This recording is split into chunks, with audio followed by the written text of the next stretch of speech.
البلطجي الأحمر. كان محمد سعد الصحفية بتسأله في الفيلم بتاع الليمبي على إنه ليه دخل السجن، فقال لها واحد مصاحب علي علوكة وسيد كخ.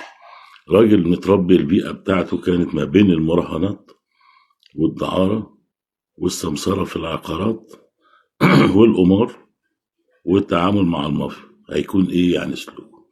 لن نتطرق لقلة الأدب مع الأمير سلمان، لكن مع الرئيس ماكرون ودولة كبيرة زي فرنسا، يعني بيقول اتصلت بفرنسا بماكرون